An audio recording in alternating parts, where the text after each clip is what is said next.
I brought my roommate's wallet to dinner without telling her. My roommate Kate has this incredible superpower. She can selectively forget her wallet every single time we go somewhere that costs money. But somehow, she never forgets it when she's going shopping alone or getting her nails done. We've been living together for 8 months, and I've been keeping track. She's forgotten her wallet 17 times. 17. And every single time, she gives me this look like I'm supposed to cover her because I have a corporate job, and she's a freelance artist. Last Tuesday, she comes bouncing into our apartment with this huge grin. Guess what? I booked us a table at Meridian for my birthday dinner Friday night. I invited Jessica, Mike, and Elle. Meridian, the place where appetizers start at $35. I knew exactly what was coming. This was going to be her biggest scam yet. Order expensive food for everyone on her special day, then conveniently forget her wallet and guilt everyone else into splitting the massive bill. Friday night arrives. She's getting ready, humming some Taylor Swift song, completely in her element. I'm watching from my doorway as she does her usual routine. Phone check, keys check, lipstick check, tiny purse check. She even did that fake little gasp and snap like, got everything, as if to seal the performance.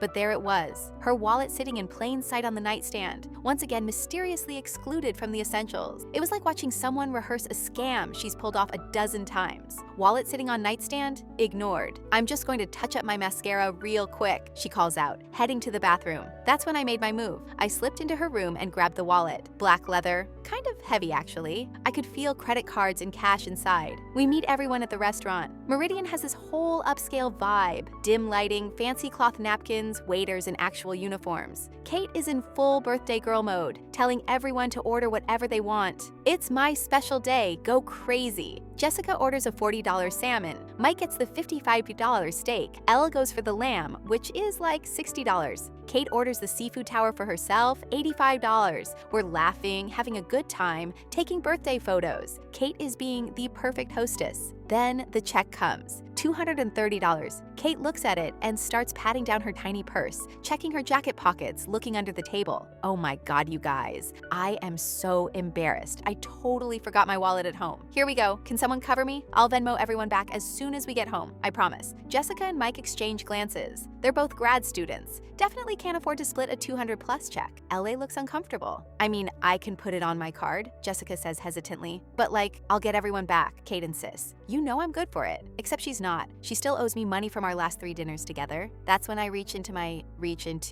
jacket pocket. You mean this wallet? I place her black leather wallet right in the center of the table. The entire table goes silent. Kate's face drains of color. How did you? She starts. Your nightstand, I say calmly. Same place you always forget it when we're going somewhere expensive. Jessica's mouth falls open. Mike actually laughs. Ella just stares back and forth between us. Kate reaches for the wallet like it might bite her. I can't believe you went through my stuff. I didn't go through anything. It was sitting right there in plain sight, right next to the keys you somehow remembered to bring. She opens the wallet and I can see it's full. Credit cards, cash, everything she needs. So, I continue. Are you paying for the birthday dinner you invited everyone to, or should I put this back in my pocket? Kate pulls out her credit card and hands it to our waiter without saying a word. The ride home is silent. When we get back, she goes to her room. I feel bad, but also justified. Around 2 a.m., I get up for water and notice her light is still on. I peek through the crack in her door, and she's sitting on her bed surrounded by receipts, not making a poster or anything dramatic, just looking through them one by one. Some are from our dinners together. Some look really old, like from before we even met. She's crying quietly while reading them. The next morning, there's a stack of receipts on the kitchen counter with a sticky note. These are all the times people paid for me, and I actually did pay them back. I go through them. She's right. Venmo screenshots, bank transfers, even some cash exchange photos. Then I see one receipt at the bottom of the pile from Meridian, dated 3 months ago, and my stomach drops. The receipt is from a party of 2. The bill is massive, like $400. But what really gets me is the date. It's exactly 2 years ago today, Kate's 25th birthday. And at the bottom, there's a handwritten note from the waiter. Happy birthday, Kate, B.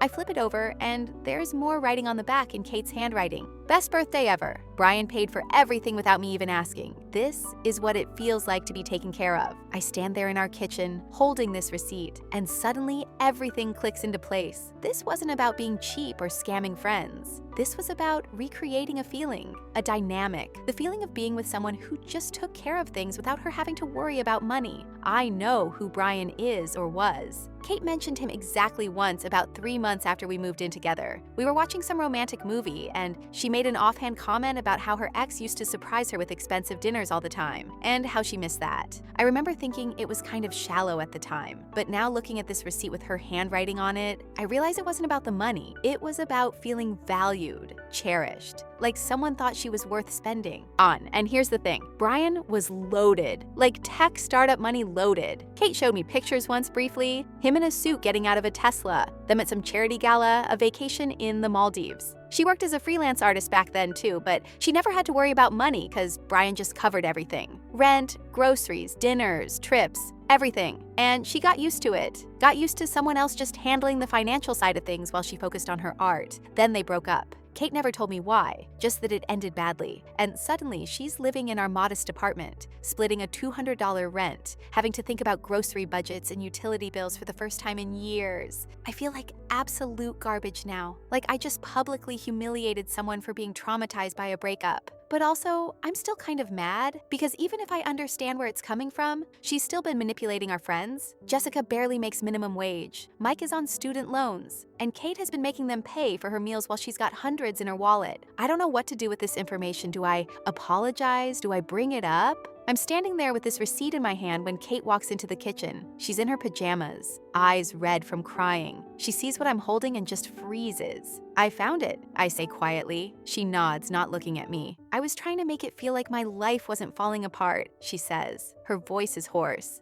Every time we'd go out and I'd forget my wallet and someone would cover me, it felt like maybe I was still that person, the person worth taking care of, worth spending on. I know how messed up that sounds. Kate, I start, but she cuts me off. You were right to call me out. I've been such a mess. I just missed feeling like I mattered to someone enough that they'd want to treat me. And I turned it into this sick game with people who don't even have money to spare. She sits down at the kitchen table, burying her face in her hands. Brian and I were together for 4 years. 4 years of never having to look at a price tag, never having to stress about money. And then he left me for someone at his company, and suddenly I'm back to my crappy freelance income, and I don't know how to be okay with just being normal again, with having to budget and split checks and think about whether I can afford the salmon or if I should get the cheaper pasta. I sit down across from her. You could have just told me, and say what? That I'm pathetically pining for my rich ex-boyfriend who traded me for a 24-year-old marketing manager, that I've been essentially role-playing being in a relationship where someone takes care of me, except I'm doing it with my broke friends? She laughs bitterly. That sounds so much better. We sit in silence for a minute. Then she says, I was looking at those receipts last night because I was trying to prove to myself I'm not a complete monster, that I do pay people back, that I'm not just using everyone. But the truth is, I've been using the feeling, using the dynamic, and that's just as bad. I don't know what to say. Part of me wants to comfort her. Part of me is still hurt that she's been manipulating our whole friend group. So I just ask, what now? I pay everyone back, she says. For real this time. Every dinner, every drink, every time they've covered me. And I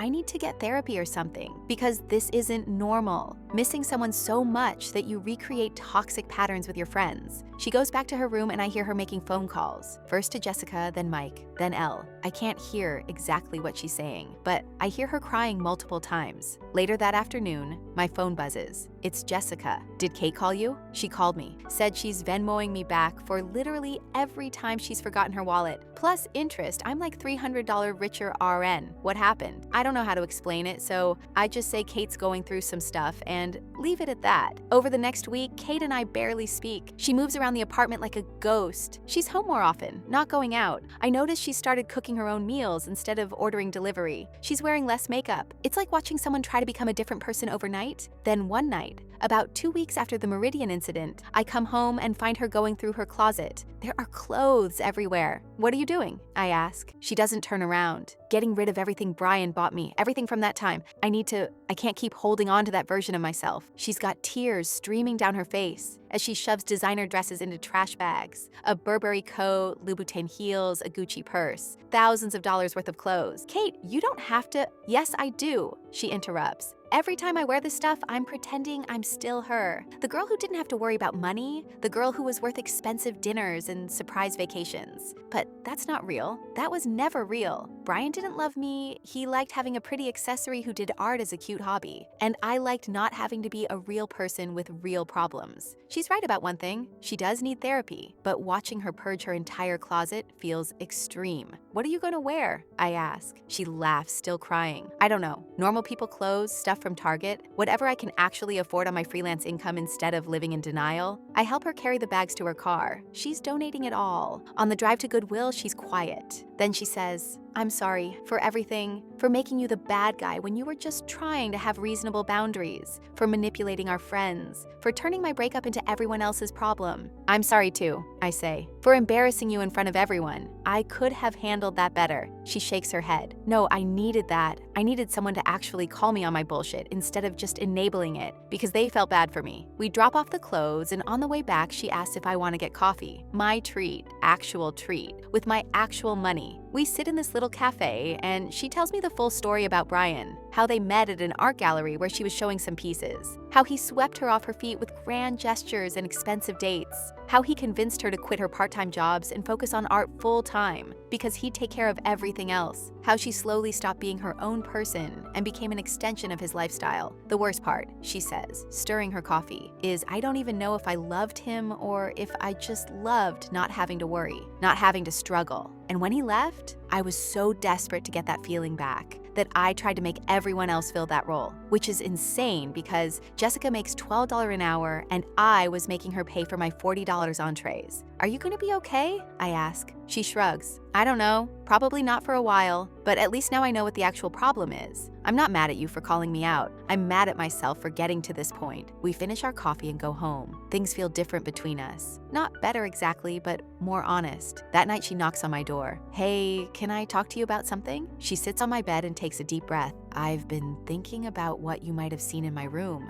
when you grabbed my wallet." My stomach drops. Oh God, she knows I snooped. "What do you mean?" She gives me a look. "Come on, I know you saw the journal. The receipts were on my bed, but the journal was in my nightstand drawer. And you had plenty of time while I was in the bathroom." I want to deny it, but she's right. While grabbing the wallet, I did see a journal, and yes, I opened it, just for a second. But what I saw made me close it immediately. Page after page of Kate's handwriting, justifying why she deserved free things. I didn't read much, but I saw enough. "I'm sorry," I say. "I shouldn't have." "You should read it," she interrupts. "All of it. I want you to understand how messed up my thinking has been." She goes to her room and comes back with the journal. It's leather-bound, expensive looking. Of course it is. Brian gave me this for our 2-year anniversary. Said I should use it to document my artistic journey. Instead, I used it to document my mental breakdown. I open it. The first entry is dated 6 months ago, right around when Kate and I became roommates. It starts normal enough, talking about her art, her day, her feelings about the breakup. But then around page 20, it shifts. She starts writing about money, about how people with corporate jobs have it easy, how they don't understand the struggle of being an artist, how the system is rigged against creative people. Then come the justifications. I provide emotional value to my friends, so they should be happy to buy me dinner occasionally. I'm contributing to society through my art, even if I'm not making much money yet. People who work corporate jobs sold their souls for steady paychecks, so they can afford to share. It gets worse. She starts listing specific friends and calculating their approximate incomes and how much they can afford to cover her. Jessica makes around $25K a year, but she has no debt, so she can afford to spot me $30 to $40 occasionally. Mike has student loans, but also has family money, so buying me drinks isn't actually a burden. I'm helping them feel generous and needed. The entries become almost like a manifesto. She's convinced herself that accepting free things isn't taking advantage. It's allowing others to express their care for her, that she deserves to be taken care of because her art will someday contribute more to the world than their mindless corporate jobs.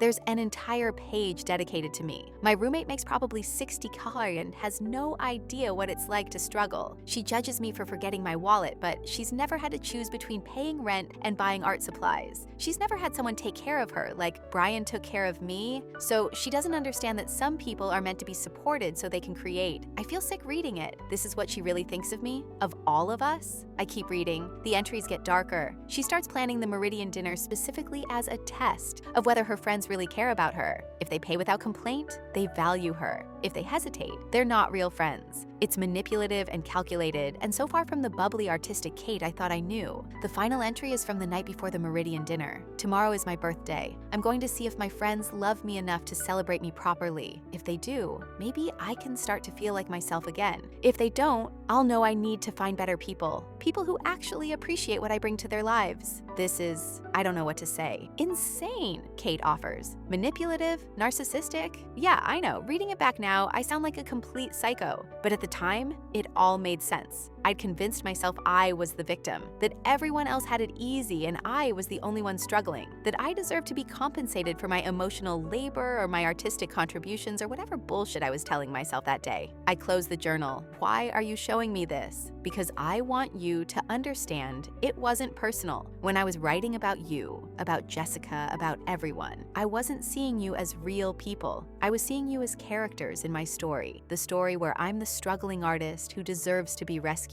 And that's fucked up. You all deserve better than being reduced to your salaries and your usefulness to me. She takes the journal back. I'm burning this tonight. It's poison. Every page is me trying to justify being a terrible person. We sit in silence for a moment. Then I ask, are you really going to get therapy? I have an appointment next week, and I'm looking into support groups for people dealing with breakups in unhealthy ways. Apparently that's a thing. Who knew? She tries to laugh, but it comes out sad. That night I hear her in the backyard. I look out my window and she's burning the journal in our fire pit. The flames light up her face and I can see she's crying again, but this time it looks different. Less about grief and more about letting go. The next morning, things are weird but workable. We have coffee together and she shows me her therapy appointment confirmation. It's with someone who specializes in relationship trauma and codependency, she explains. Apparently, I have all the markers of someone who needs to learn how to be okay on their own. For a few days, it feels like maybe we've turned a corner. Kate is quieter, more thoughtful. She pays back everyone she owes. She starts job hunting for something more stable than freelance work. I even catch her looking at budgeting apps on her phone. But then I make a mistake, a big one. Kate goes out one evening, says she has an art class. I'm home alone, bored, and I start thinking about that journal, about the things she wrote, and I get curious. What else was she hiding? I know it's wrong, but I go into her room anyway. I tell myself I'm just checking to make sure she actually burned the journal, that she's really trying to change, but that's a lie. I'm snooping. I look through her nightstand drawer. It's mostly empty now, but there's a folder at the bottom. I pull it out. More receipts. But these are different. These are recent. From the last 2 weeks, coffee shops, grocery stores, gas stations, all normal purchases, all paid for by Kate herself. It's like she's documenting her own independence. But underneath those, there are older receipts. And not just from restaurants. There are receipts from cash advances, from payday loan places, from pawn shops. Kate has been in serious financial trouble, way worse than I realized. One receipt is from a pawn shop dated a year ago. She pawned a diamond bracelet. The description says, 2 Silate diamond tennis bracelet, white gold. She got $800 for it. There's a note attached in Kate's handwriting. Brian's first anniversary gift. Hopefully he never notices it's gone. So she was pawning jewelry while still with Brian. I keep digging. There are bank statements showing overdraft fees, dozens of them. Credit card statements with maxed out limits. A letter from her landlord from her previous apartment threatening eviction for unpaid rent. Kate wasn't just struggling after Brian. She was struggling during Brian. How did I not see this? How did none of us see this? I'm so absorbed in the papers that I don't hear the front door open. I don't hear footsteps in the hallway. I don't hear anything until Kate's voice, cold and sharp, says, "What the fuck are you doing?" I spin around, papers still in my hands. Kate is standing in her doorway, face white with rage. I can explain?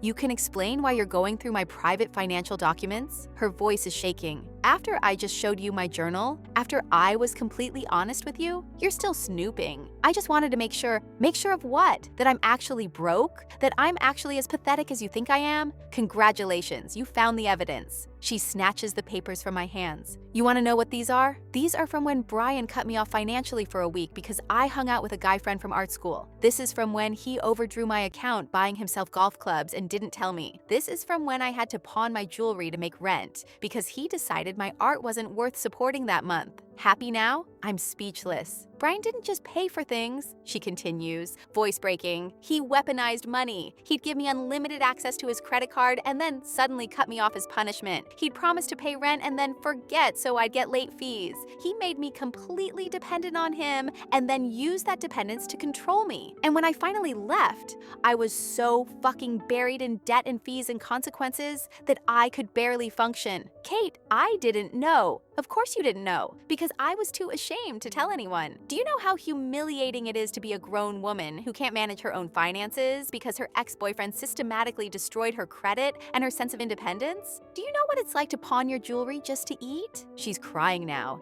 angry tears. And yes, I know I made it worse by trying to manipulate our friends into paying for me. I know I turned into the exact same kind of person Brian was, using people for money. But at least I'm trying to fix it. At least I'm going to therapy and paying people back and burning my toxic journals. What are you doing? Just snooping through my trauma looking for more reasons to judge me? I'm sorry, I say. It sounds hollow. Sorry for snooping or sorry you got caught. Fair question. Both, I admit. I shouldn't have gone through your stuff. I violated your privacy and your trust. But I am genuinely sorry about what Brian did to you. That's abuse, Kate. Financial abuse. I know, she says quietly. That's what the therapist is going to help me process. The fact that I stayed with someone who used money to control me and then tried to recreate that dynamic with friends because it was familiar. It's all kinds of messed up. She sits on her bed, exhausted. I need you to leave my room, and I need some space. I can't have a roommate who's going to investigate me every time I start making progress. I leave. I feel like absolute shit. She's right, I violated her trust. Just when she was finally being vulnerable and honest, I went and proved that I don't respect her boundaries. Over the next few days, Kate barely speaks to me. She's polite when necessary, but mostly avoids me. She eats in her room, leaves early, comes home late. I want to apologize again, but I don't know how without making it worse. Then I make another mistake. Instead of respecting her space and working on being a better roommate,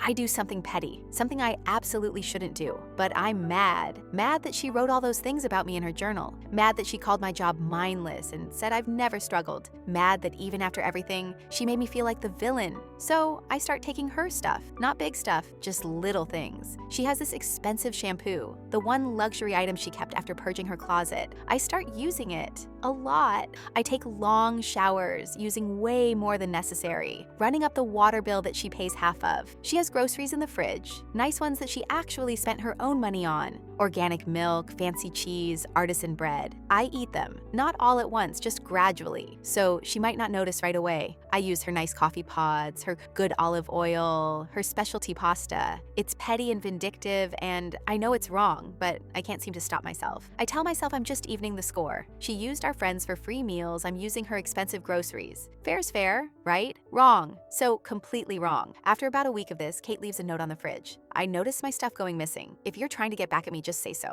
Don't passive-aggressively steal my food. I don't respond. Instead, I use even more of her shampoo. I run the shower for 30 minutes, just letting hot water pour down the drain. I'm being horrible and I know it, but there's this ugly part of me that feels justified. She wrote about me in her journal like I was some privileged person who couldn't understand struggle. Well, now she can struggle with mystery food theft. More notes appear. One on the bathroom mirror. You're being childish. One on my bedroom door. We're supposed to be adults. Act like one. One on the kitchen counter. I said I was sorry. I'm in therapy. I'm trying. What more do you want? That last one gets me. What do I want? I don't even know anymore. Am I trying to punish her, prove a point, make her feel as shitty as I felt reading her journal? Yes, all of the above. But then Jessica texts me, "Hey, can we talk?" I call her and she sounds worried. "Kate called me yesterday. She was crying. She said you two are in a really bad place and she doesn't know what to do. She thinks you hate her." I don't hate her, I say automatically. Well, you're doing a pretty good impression of someone who does. She told me about the journal, about Brian, about everything. She's really trying to get better, and she feels like you're punishing her for being honest. She went through my stuff too, I point out. She manipulated all of us. Yeah, and she's apologized and paid us back and is literally in therapy working on it. What are you doing? Because from where I'm sitting, you called her out at dinner. She took accountability, and now you're, what? Taking revenge? That's not a great look. Jessica's right and I hate it. I read her journal. The things she wrote about me, about all of us, it was awful. I'm sure it was. But she showed it to you because she wanted to be transparent. She wanted you to understand how distorted her thinking was. And instead of accepting that, as the olive branch it was, you used it as ammunition. Come on, you're better than this. Am I, though? I'm not so sure anymore. After I hang up with Jessica, I sit in my room and really think about what I've been doing. Kate was manipulative, yes. She used our friends, yes, but she's acknowledged it, apologized, and is actively trying to change. Meanwhile, I'm stealing her shampoo and running up the utility bill out of spite. Who's the bad guy here? I knock on Kate's door. She opens it halfway, defensive. What? I'm sorry for snooping, for stealing your stuff, for being petty and vindictive when you were trying to make amends. I was hurt by what you wrote, but that doesn't justify what I've been doing. She crosses her arms but doesn't slam the door. So what? You're done being an asshole now? I hope so. I want to be. Can we start over? She thinks about it. I don't know if we can start over. Too much has happened, but maybe we can move forward. Honestly, I agree. She opens the door wider. Come in. We sit on her bed and I take a deep breath. I think I was keeping score before you even started forgetting your wallet. I think I've always been a little resentful that you get to be an artist and I'm stuck in a corporate job I hate. And when you started manipulating money stuff, it gave me a target for all that resentment. Kate nods slowly. And I think I resented you for having your shit together, for not needing someone to take care of you. It reminded me of how dependent I'd become on Brian and how weak that made me feel. So we were both projecting our crap onto each other. Pretty much. We laugh, but it's not really funny. I'm going to replace your shampoo, I say, and stop being weird about money. Maybe we need to just split everything 50-50 going forward. No keeping track, no IOUs, just clean splits on everything. Deal, she says. And I promise, I'm done forgetting my wallet. I'm done with all of it. I just want to be normal roommates who split rent and don't hate each other. Same. For a few weeks, things are actually good. Better than good. Kate and I have an honest friendship for the first time. She tells me about her therapy sessions, the parts she's comfortable sharing. I tell her about how much I hate my job and how I've been too scared to look for something else. We cook together, watch terrible reality TV, actually hang out like friends instead of just coexisting. I start to think maybe we've moved past all the drama. Maybe we've both grown from this disaster. I'm wrong. It starts small. Kate mentioned she needs to pay her half of utilities late because a client hasn't paid her yet. Just a few days late, I promise. I say it's fine. Then she asks if she can pay rent late. My payment processor has a hold on my account. Should clear by the 5th. It's the 1st. I agree because she's been doing so well and it seems reasonable. Then she asks to borrow $40 for gas. I'll Venmo you back Friday. I send her the money. Friday comes and goes. No Venmo. I don't bring it up because I don't want to be the person who's weird about money. But then more requests come. Can you grab toilet paper? I'll pay you back. Can you get the DoorDash? I'll get the next one. Can you spot me for this art supply? It's for a commission, so I'll have money next week. And suddenly, we're back in the same pattern. Except this time, Kate has an excuse for everything. The client didn't pay. The payment processor has a hold. The commission fell through. It's like watching someone who's been sober for a month slowly start drinking again. At first, it's just one beer. Then it's a few drinks. Then it's back to blackout drunk. Except instead of alcohol, it's financial manipulation. I talked to Jessica about it. She's doing it to you again, Jessica says. You know that, right? But she has reasons this time. Actual legitimate problems. Kate always has reasons. That's her thing. She's really good at making you feel like the asshole for questioning her. Jessica pauses. She called me last week, asked to borrow $200 for a vet bill, said her cat was sick. Kate doesn't have a cat. Exactly. When I pointed that out, she backtracked and said she meant her friend's cat that she's helping with. I told her no, and she got really weird about it. Said some shit about how I clearly don't value our friendship. My stomach sinks. She's running the scam again. Worse, she's running it on people who already know what she did. That's bold. I confront Kate that night. Did you ask Jessica for money for a fake cat? She looks genuinely confused. What? No. I asked her for money because I needed groceries and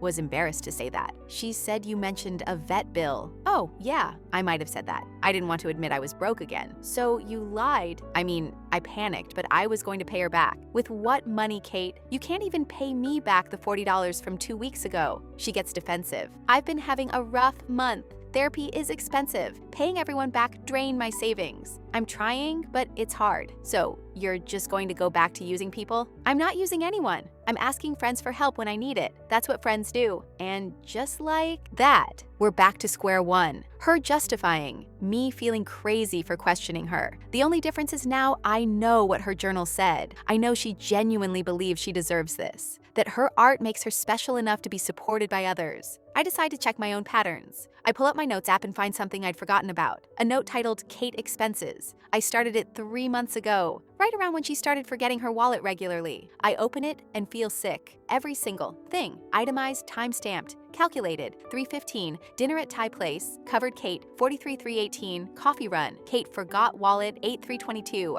split Uber, but Kate Venmo'd wrong amount, short $12, $325, drinks after work, Kate forgot purse, $35. It goes on and on. 17 incidents documented with dates, amounts, locations. I've been checking this note almost daily, updating it, calculating the running total. The current amount Kate owes me, according to my obsessive tracking, $487. I'm disgusted with myself. Who does this? Who keeps a literal ledger of friendship debts? But also, I'm not wrong. She does owe me this much, but the fact that I've been documenting it so meticulously, checking it daily like I'm balancing a corporate account, that's unhinged. That's not normal friendship behavior. Jessica was right to give me that weird look at the party. This is a lot of detail to remember. Because I haven't been remembering it, I've been recording it, obsessively. I tell Kate we need to talk. I show her the note, her face goes pale. You've been keeping track? Like actual detailed records? Yeah, and before you say anything, I know it's crazy. But you've been doing the same thing, right? You're also keeping track. She shakes her head slowly. I deleted all that. After I burned the journal, I deleted the spreadsheets, the notes, all of it. I wasn't keeping track anymore because I was trying to stop thinking that way. But you've been doing this the whole time? Because you keep asking me for money. What am I supposed to do? Just let it go. Yes, that's what normal friends do. They don't keep itemized lists of every time they spotted someone $8 for coffee. Normal friends don't forget their wallet 17 fucking times. We're both yelling now. I pull out my phone and start reading from the note. March 15th, Thai place, $43. March 18th, Kate snatches my phone. Stop, just stop. This is insane. You're being insane. I'm being insane? You're the one who wrote a whole manifesto about how I don't deserve my money because I have a corporate job. You're the one who's been scamming friends for months. I stopped, I went to therapy, I apologized, I tried to change. And then,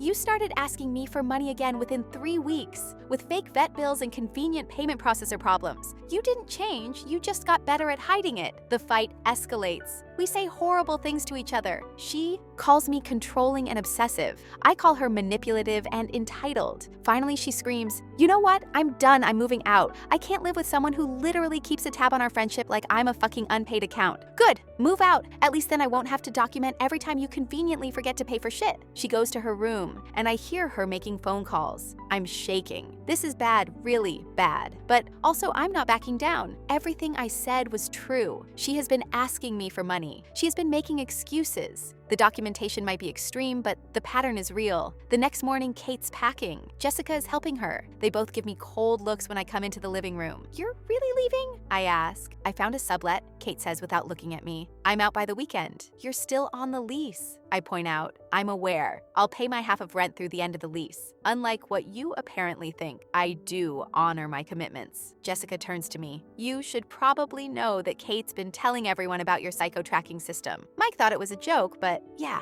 we all know now. Great, just great. She's been scamming all of us," I say defensively, "and you've been keeping tabs like a fucking accountant. Both of you need help, honestly, but at least Kate's actually in therapy." They finish packing and leave. Kate doesn't say goodbye. Over the next few days, our mutual friends reach out, but not to check on me, to lecture me. "Mike, dude, keeping a spreadsheet of what friends owe you? That's serial killer behavior." L, "I heard about the note. That's really concerning. You should talk to someone." Even the friends who initially sympathized with me calling Kate out at Meridian now think I've gone too far. And maybe I have, but I can't bring myself to admit it. 2 weeks pass. Kate sends me money for her half of rent via Venmo. The note says, "Rent for June. Will continue paying until lease ends in August. Please don't contact me." I check my email and find a long message from Jessica. "Listen, I get that Kate hurt you. She hurt all of us. But what you did, keeping that detailed record, checking it daily, reading it off at her like evidence in court, that's not okay. That's not how friends treat each other." Kate told me about Brian, about the financial abuse. And yeah, she developed unhealthy patterns because of it. But you developed unhealthy patterns too. You became obsessed with tracking everything she owed you. You used it as a weapon. You're both trapped in the same toxic cycle, just on opposite sides. Kate is working on her shit. She's in therapy every week. She's reading books about codependency and financial trauma. She's actively trying to break her pattern. What are you doing? Still checking that note? Still calculating what she owes you? Because that's not healthy either. I think you should delete the note, not to let Kate off the hook, but to free yourself from this obsession. It's eating at you and turning you into someone bitter and vindictive. You deserve better than that. We all do. I read the email 3 times. Then I look at my note, 17 incidents, 487. I've looked at this note 127 times since I created it. I know because the app tracks that. 127 times in 3 months. More than once a day on average. What the fuck am I doing? I delete the note. It feels terrifying and liberating at the same time. What if she never pays me back? What if I forget exactly how much she owes? What if I stop myself? That's the obsession talking. The need to control, to document, to prove I'm right. Maybe Jessica is right. Maybe I do need help. I look up therapists. I make an appointment. The earliest they have is 3 weeks out, but I take it. In the meantime, I'm alone in our apartment. Kate is staying with Jessica. Our mutual friends are distant. I've been so focused on being right about Kate that I didn't notice I was pushing everyone away. I try to focus on work, but even that's falling apart. I missed a deadline because I was too busy fighting with Kate. My boss called me out in a meeting. I'm distracted, irritable, making mistakes. Everything is crumbling.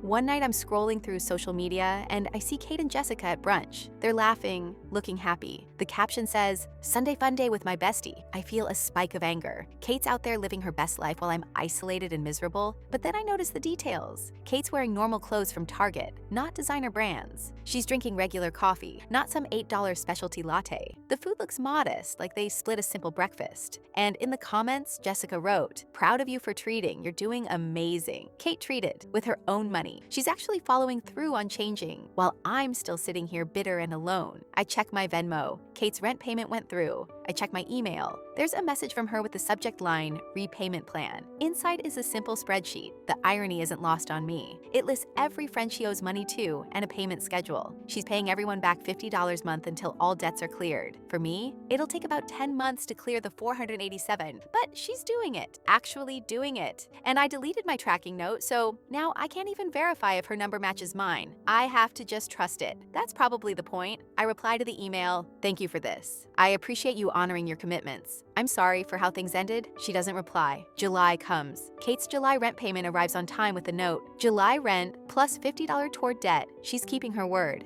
I see more photos of her and Jessica. Kate got a part-time job at an art supply store. She's still freelancing, but has steady income now. She looks healthier, happier. Meanwhile, I'm barely holding it together. I had my first therapy session, and it was brutal. The therapist asked me about my relationships, and when I described the Kate situation, she said, "It sounds like you both were trying to control each other through money. Have you considered that you might have your own issues with control and boundaries?" No, I hadn't considered that. I'd been so focused on Kate's manipulation that I didn't see my own controlling behavior, the obsessive tracking, the petty revenge with her groceries, the way I weaponized documentation against her. People who keep detailed records like that, the therapist continued, are usually trying to protect themselves from feeling taken advantage of, but it can become a defense mechanism that pushes people away. You're so focused on not being used that you can't have genuine relationships. She's right. I've been so traumatized by Kate's manipulation that I turned into someone just as toxic, just in a different way. August arrives. Final month of the lease. Kate sends rent plus another $50. Still no personal communication. I run into her at the grocery store. We make eye contact. She gives a small nod and keeps walking. It hurts, but I understand. I burned that bridge pretty thoroughly. Jessica texts me, "Kate's taking over my lease. I'm moving in with my boyfriend. Thought you should know, in case you run into her around the neighborhood." So Kate's staying in the area with Jessica. They've become best friends while Kate and I imploded.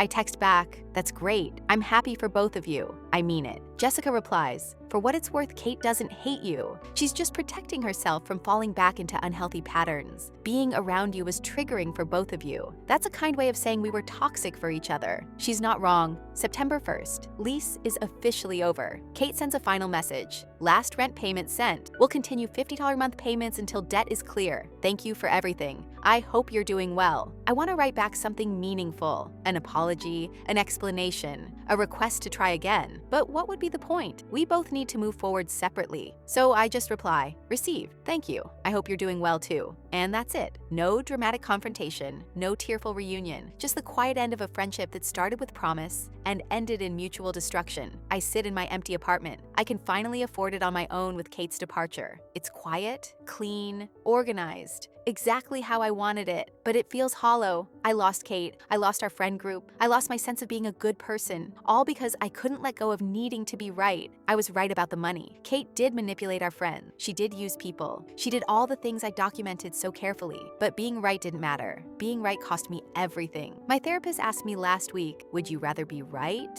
or be happy? I chose being right, and now I'm sitting alone in an apartment I can barely afford, having lost my entire social circle, still receiving $50 payments from someone who used to be my friend. The worst part, I check my email every month when the payment comes through, not because I need to verify it, not because I don't trust her, but because it's the only contact we have left. And I miss her. I miss the Kate who existed before Brian, before the scams, before the fights. The Kate who would stay up late talking about her art dreams, who would make me laugh until I cried, who felt like a real friend before money ruined everything. But that Kate might have never existed. Or maybe she existed for both of us, and we both destroyed her with our toxicity. I don't know anymore. All I know is that I won. I was right about everything. I have the documentation to prove it, and it means absolutely nothing. Because being right about Kate's manipulation didn't fix the fact that I'm also broken, that I also have unhealthy patterns, that I also need therapy to figure out why I couldn't just have a normal friendship without turning it into an accounting exercise. The $50 payments keep coming. October, November, December. Kate is keeping her word. I'm keeping mine by accepting them without comment. We're both honoring our commitments from a distance. It's the healthiest thing we've managed to do for each other. Through social media, I see Kate's life progressing. She's thriving, actually. Her art is selling. She got promoted at the art supply store. She and Jessica have this whole friend group now, people I don't know. She looks genuinely happy. I'm doing okay. Not great, but okay. Therapy is helping. I'm working on my control issues. I deleted all my tracking apps. I'm learning to let things go. But I'm also alone. I haven't made new friends. I haven't tried. How do you make friends when you don't trust yourself not to ruin it? January comes. Kate's final payment. The debt is clear. She sends a longer message. Final payment sent. We're square now. I want to thank you for holding me accountable, even though it hurt at the time. You were right to call me out. I was using people and I needed someone to stop enabling it. I also want to apologize for the things I wrote in that journal. You didn't deserve that. You were never the villain in my story. I was. I hope therapy is helping you like it's helped me. I hope you're finding peace. Take care. I stare at that message for a long time. She thanked me for ruining dinner, for documenting everything, for being the asshole who wouldn't let her get away with it. But she also apologized for the journal, for making me the villain, for the toxic patterns we fed in each other. I want to respond with something meaningful, but what? Thanks for the money and the closure. Sorry we destroyed each other. Miss you. Instead, I write, thank you for following through on every payment. It meant a lot. I'm sorry too, for everything. I hope you're happy. She doesn't reply. That's okay. We don't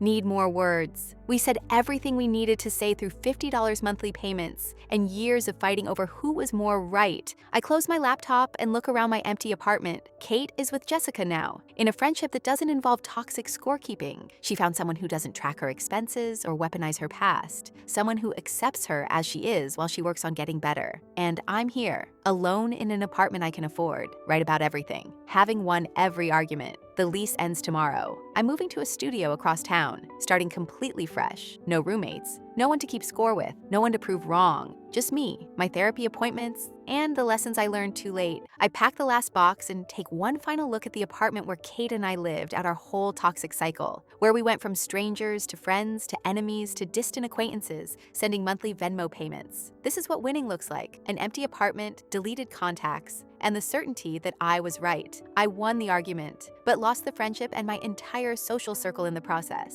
Kate sends one final text as I'm loading my car. Saw you're moving. Good luck with everything. I type out thanks, but delete it. I try you too, but that feels hollow. Finally, I settle on nothing. I leave her on read. It's fitting. Our friendship started with me trying to prove a point, and it ends the same way. Silent, bitter, technically correct. I drive away from the apartment for the last time. In my rearview mirror, I see Jessica's car pull up. Kate gets out. They're laughing about something. Kate looks lighter, freer. She's wearing normal clothes and carrying reusable grocery bags, living a regular life without the burden of my judgment or my tracking. And I'm heading to my studio apartment, where I'll continue being right, all by myself. Thanks for watching till the end. Make sure to like and subscribe to not miss the next story.